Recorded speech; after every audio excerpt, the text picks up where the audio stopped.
आचर्षी का हाइकू है,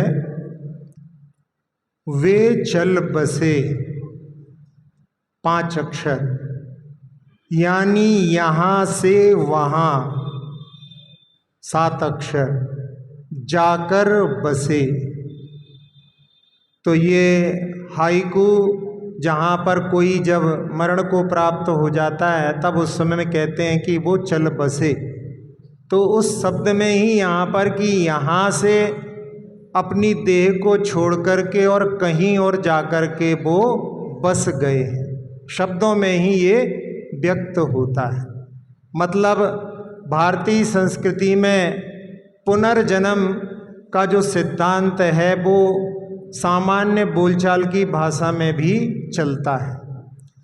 ये हाइकू आचर्षी ने एक बार निर्वाण कल्याणक पर सुनाया था। तो जहाँ भगवान अपने सारे कर्मों को नष्ट करके और शाश्वत स्थान को प्राप्त कर लेते हैं, तो वे चल बसे, यानी यहाँ से जा कर के कहीं बसे। तो यहाँ पर यानी यहाँ से वहाँ जाकर बसे, क्योंकि बसना यानी एक प्रकार से स्थायी निवास को प्राप्त करना है। और जो संसारी प्राणी हैं, मरण करके दूसरा शरीर धारण करता है और फिर दूसरे को छोड़ करके तीसरा, ये अनादिकाल की सतत परंपरा चली आ रही है। तो ये जो है वास्तव में तो देखा जाए, वैसे आचर्षी ने जब निर्वाण कल्याणक पर इसको कहा था तो मुख्यतः से जो जाकर के स्थायी निवास को प्राप्त हो गए उनके लिए है। लेकिन फिर भी जहाँ अपन यदि पंचम काल के परिप्रेक्ष्य में लगाएं, जहाँ पर मुक्ति तो संभव नहीं है, तो उसमें एक जीव जब मरण को प्राप्त होता है तो वो किसी दूसरे जगह पर जाकर के जन्म अवश्य लेता है, क्योंकि जीव की जो आत्मा है वो बिना शरीर के ज़्यादा समय तक नहीं रहती। संसार में भले ही मान्यता हो कि यदि किसी का काल मरण होता है तो आत्मा भटकती रहती है, लेकिन सर्वज्ञ देव की वाणी ने कि जीव ज़्यादा से ज़्यादा 3 समय तक वो बिना शरीर के रह सकता है। और उसमें भी 3 समय तक कौन रहता है? यदि वो एकेंद्री से एकेंद्री में जन्म लेने वाला हो। यदि पंचेंद्री जीव, त्रस में उत्पन्न होते हैं तो उनका 2 समय में भी काम हो जाता है, क्योंकि एकेंद्री जीव जो है तृष्णाड़ी के बाहर पाए जाते हैं और तृष्णाड़ी के बाहर का क्षेत्र निष्कुट क्षेत्र कहलाता है। तो आपने लोक का जो नक्शा है, जहाँ पर कोई पुरुष अपने कमर पर हाथ रख करके पैर फैला करके खड़ा है, कोई जीव पैर के पास का है, यानी पैर के पास में स्थित है, वो तृष्णाड़ी के बाहर का हिस्सा है, और जाकर के वो अपने हाथ के जो टिहनी वाला भाग है वहाँ पर उसको उत्पन्न होना है। तो वो चूँकि बाहर अलोकाकाश है इसलिए वो सीधा सीधा जा नहीं सकता, तो उसको पहले तृष्णाड़ी के अंदर आना पड़ेगा, फिर ऊपर जा कर के फिर तृष्णाड़ी से बाहर निकलना पड़ेगा और फिर आगे पीछे होना पड़ेगा। तो इसलिए उसको एकेंद्री से एकेंद्री में ही इतना समय लगता है, 3 समय लग सकता है।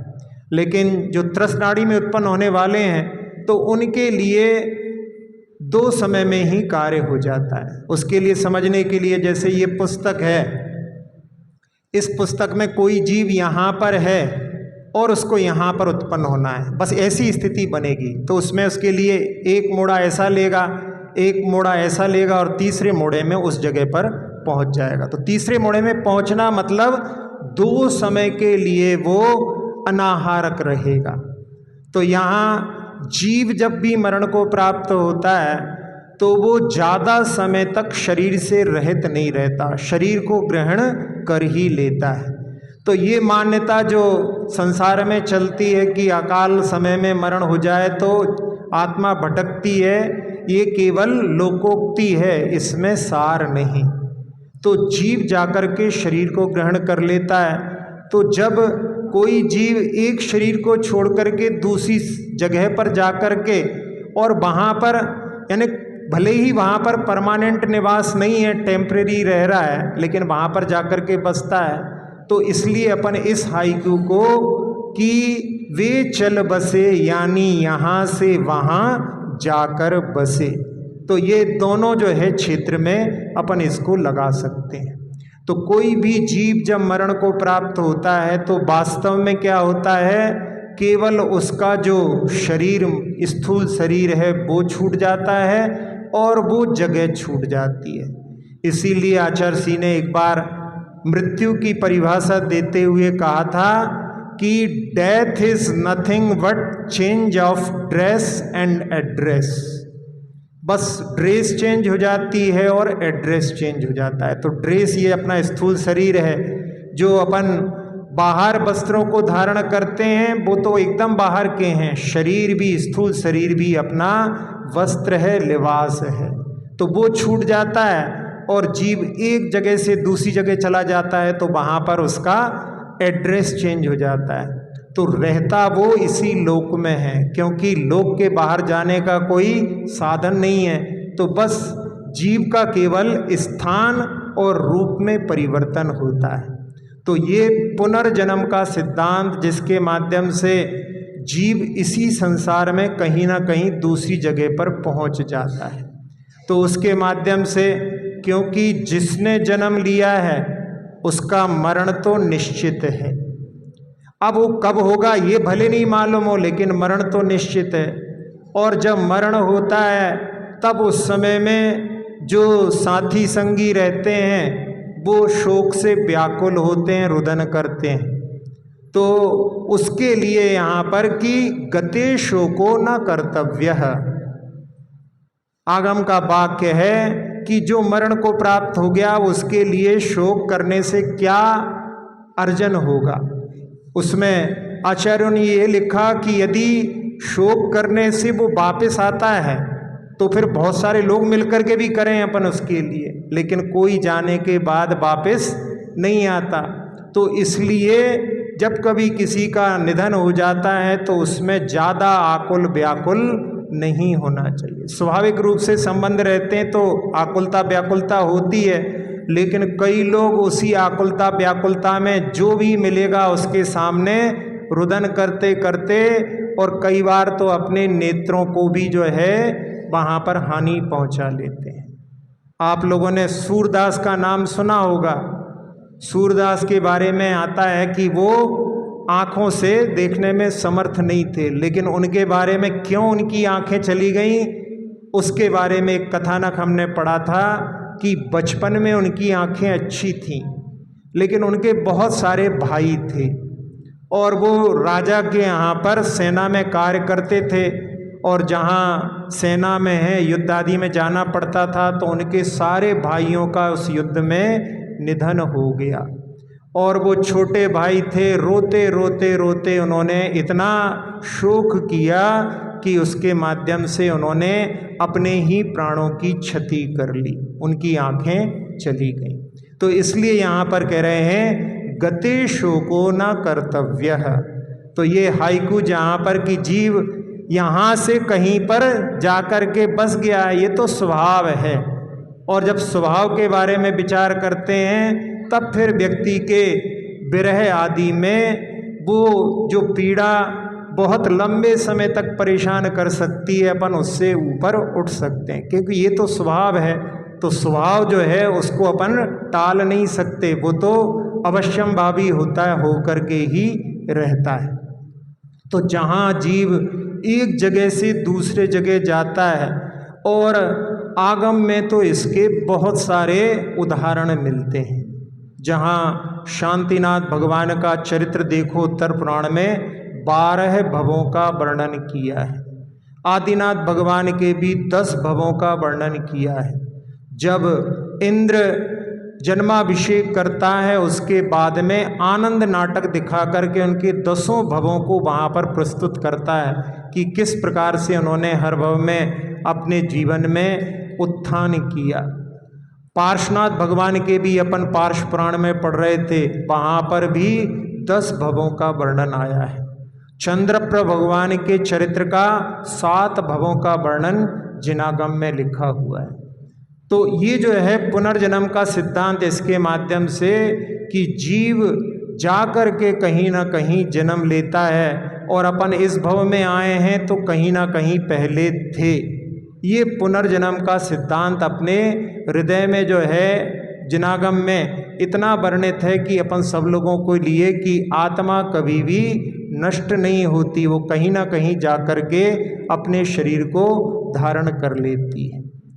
एक ब्रह्मचारिणी दीदी हैं, उनको अपना पूरा पूर्व भव का स्मरण है और हुआ ऐसा कि वो जो जहाँ जिस घर में जन्म हुआ उनका पूर्व भव में, और उनका जब युवा हुई तो उस समय में विवाह हो गया और विवाह के बाद में जहाँ विवाह धर्म प्रवाह बढ़ाने के लिए संतति के लिए किया जाता है तो वो जब डिलीवरी के समय में ऐसी स्थिति बनी कि उनका निधन हो गया और जीव वहाँ पर जाकर के उत्पन्न होता है जहाँ पर उसका ज़्यादा राग होता है। तो उनको अपने पिता से ही तीव्र राग था, तो आकर के अपने ही घर में, पहले घर की सबसे बड़ी लड़की थी, अब घर में सबसे छोटी लड़की के रूप में उसी माँ की संतान उत्पन्न हो गई और उसी घर में उत्पन्न हुई। तो बचपन से ही उनको सब पूरा स्मरण और उनको कहाँ विवाह हुआ था सब कुछ उनको स्मरण है। और जहाँ कर्मों के बारे में अपन पढ़ते हैं कि कर्म जो होते हैं, नाम कर्म, देखो अपन तो विंशतिर नाम गोत्रयो, 20 कोड़ा कोड़ी सागर तक चलता है। और जहाँ साता वेदनी असाता वेदनी वेदनी कर्म के बारे में देखते हैं तो उसका 30 कोड़ा कोड़ी सागर तक चलता है। अभी जहाँ पर शरीर छूटा और दूसरे शरीर को धारण कर लिया तो वो कर्म तो वही चल रहे हैं। तो अभी भी उनकी शरीर में जो है पीड़ा आदि जो पहले थी वो अभी भी उनके शरीर में पीड़ा आदि रहती है। इस कारण वो चारित्र जो महाव्रत उनके आरिकाओं के होते हैं उनको धारण नहीं कर पाई, लेकिन घर में रह करके ब्रह्मचर्य व्रत का पालन करती हैं। आचार सी से प्रतिमाएँ लेकर के वो अपना जीवन जो है धार्मिक वृत्ति के रूप में निर्वाह कर रही हैं। तो ऐसा जो है जीवन में जिनके घटित होता है वो पुनर्जन्म का सिद्धांत अपने लिए एकदम स्पष्ट होता है। एक युवा मिला था, वो हमें बताने लगा कि महाराज जी हमारा एक गांव में जन्म हुआ था और गांव से जो शहर था वहाँ पर अक्सर हम लोग जो है बस से आते थे। एक दिन जब बीच में एक गांव में बस रुकी तो हम अपने सब जो है रिश्तेदारों के साथ बैठे थे और हमने उनको सबको छोड़ करके गांव के बीच में, जिस गांव में कभी गए नहीं, और उस गांव में हम आगे बढ़ गए। जब छोटा था वो तब की बात बता रहा था।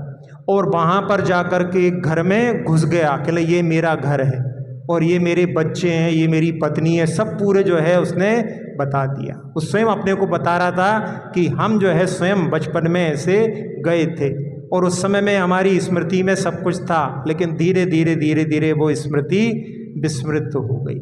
तो ऐसे कई उदाहरण जिनके माध्यम से कि जीव जाकर के कहीं ना कहीं जन्म लेता है और इसी कारण से अनादिकाल से ये जीव की जो है बार बार जैसे वृक्ष से बीज, बीज से वृक्ष, ऐसी संतति अनादिकाल से चल रही है। एक व्यक्ति ने पुराने जमाने में सम्मेद शिखर की यात्रा पर निकला और अकेला जो है यात्रा करना थी, तो पैदल पैदल पदयात्री बन करके थोड़ा बहुत सामान अपने पास में रख लिया और धन सुरक्षित रहे उसके लिए उसने एक छड़ी, और छड़ी को उसने ऐसा बनवाया कि अंदर से वो पोली थी, उसमें सारी जो है सोने की मुद्राएं भर ली और ऊपर हैंडल था जिसके कारण में उसको पैक करके और वो यात्रा कर रहा था। यात्रा करते करते बीच रास्ते में एक उसके मित्र का जो है मिलना हुआ और उस मित्र ने कहा कि आप आए हो तो थोड़े बहुत दिनों से यात्रा कर रहे हो, यहाँ पर 2-4 दिन रुक करके और फिर आगे यात्रा करना, फिर बाद में कोई मिलेगा नहीं, लंबी यात्रा हो जाएगी। तो उसने वहाँ पर 2-3 दिन वहाँ पर प्रवास किया और उसने बहुत अच्छे से उनकी आवभगत की, लेकिन उसने दृष्टि डाली कि ये अपनी छड़ी को जो है छोड़ते नहीं हैं। जब रात में सोते हैं तो अपने बिस्तर के नीचे उसको छिपा लेते हैं, जरूर इसमें कुछ होना चाहिए। और एक बार जब वो निहार के लिए गए थे, उस समय में उसने देखा तो छड़ी भारी लग रही थी। थोड़ा बहुत देखा, उसको परखा तो उसमें घुमा करके देखा तो वो सोने के सिक्के सारे नजर आ गए। अब उन्होंने मन में जो है लोभ उत्पन्न हो गया और उन्होंने सारे सिक्के निकाल करके उसमें लोहे के टुकड़े भर दिए और ऊपर ऊपर 1-2 रख दी कि खोलें तो उनको 1-2 की जरूरत पड़ेगी तो पता नहीं पड़े। ऐसा करके उसने छल से, और वहाँ पर जब वो विदाई होने लगी उनकी तो उनको धन दिया उसने कि जिससे कि जल्दी खोले नहीं छड़ी और अपना राज नहीं खोले। व्यक्ति मायाचारी में सब प्रकार के प्रबंध बना करके चलता है। और वो व्यक्ति आगे गया और उसने इतना धन दिया था कि वो छड़ी खोलने की जरूरत ही नहीं पड़ी और शिखर जी वो पहुंच गया। अब शिखर जी में पहुंचने के बाद में उसकी भावना थी, इतना धन सोना लेकर के आया था, उसका भाव था वहाँ पर सिद्ध चक्र विधान करना है।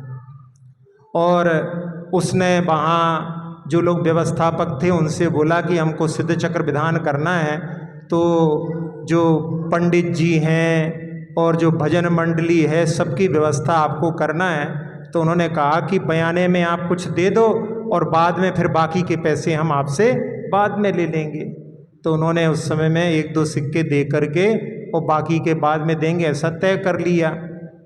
अब जब अष्टानिका का पर्व आया तो उस समय में सामग्री आदि लाना है ऐसा कह करके वो मुनीम वहाँ पर आकर के उनसे कहता है, तो वो कहते हैं कि थोड़ी देर में हम आपके लिए देते हैं। और उन्होंने जहाँ तेरापंथी कोठी में रुके हुए थे वहाँ पर अपने कमरे को बंद करके खोल करके उसको देखा।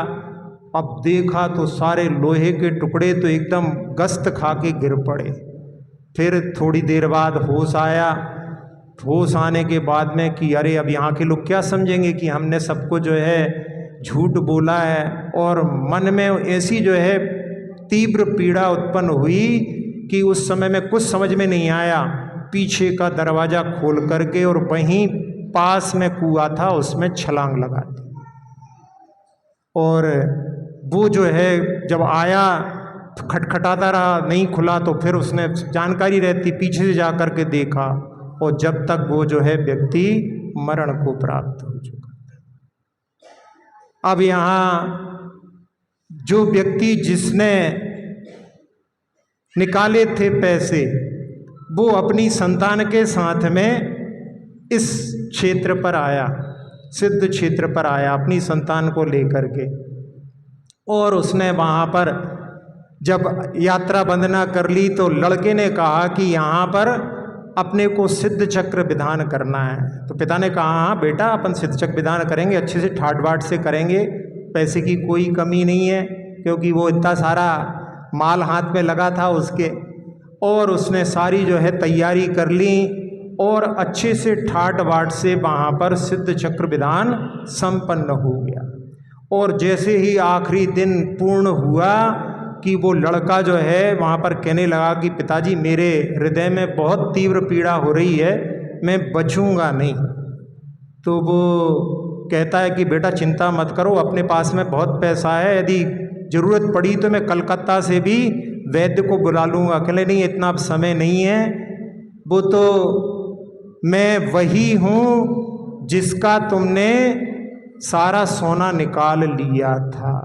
समझ में आया कि वो व्यक्ति मर करके उसी के यहाँ पर जाकर के संतान के रूप में उत्पन्न हो गया और उसने अपना जो कार्य करना था वो संपादित किया और वहाँ पर उसने देह को छोड़ दिया। तो वहाँ पर जो पूर्व में मुनीम आदि थे उन्होंने सब वहाँ पर जब बात आई तो कहा कि अरे हाँ वो पहले एक ऐसी घटना घटी थी। तो उसके माध्यम से वहाँ लोगों को समझ में आया कि ये इस व्यक्ति ने जिसके साथ में छल किया था वो ही मर करके इसी की संतान के रूप में उत्पन्न हो गया।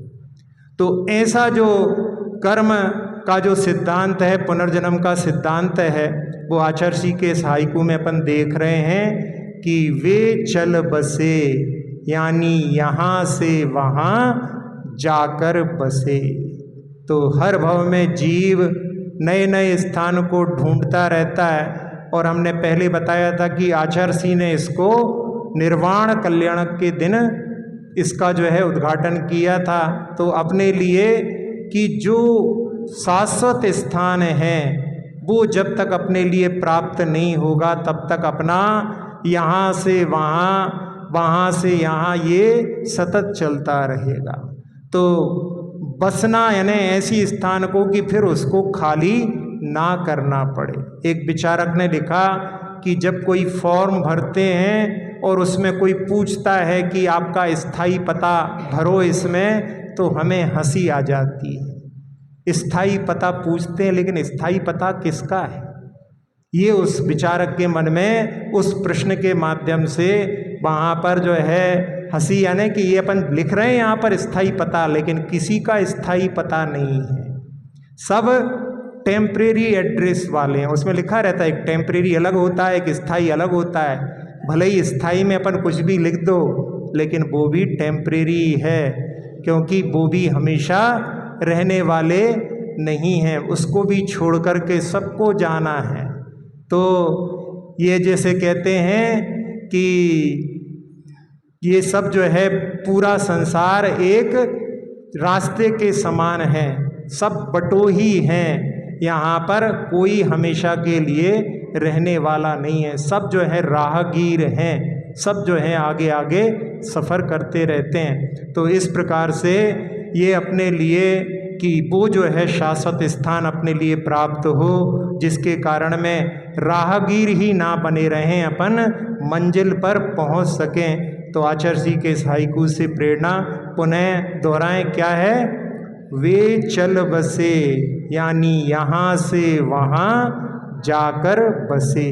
तो इस हाइकू के माध्यम से अपने को अपना लक्ष्य जो है हमेशा ध्यान रख करके, सभी जीवों का लक्ष्य शाश्वत स्थान जो सिद्ध पद है उसको स्मरण में रख करके अपने जीवन की जो है प्रत्येक दिन की जो सुबह अपने लिए सिद्ध भगवान का स्मरण, जहाँ पर अपन अपने हाथों के माध्यम से जब चंद्रमा के ऊपर 24 जो पोरे यहाँ पर दिखाई देते हैं, वो 24 तीर्थंकर शाश्वत स्थान में सिद्ध शिला पर विराजमान हैं, उनको स्मरण करते, उनको नमन करते हुए कि वो शाश्वत स्थान हमारे लिए भी प्राप्त हो, इस भावना के साथ में अपने को प्रतिदिन प्रातः काल को जो है शुरू करना चाहिए।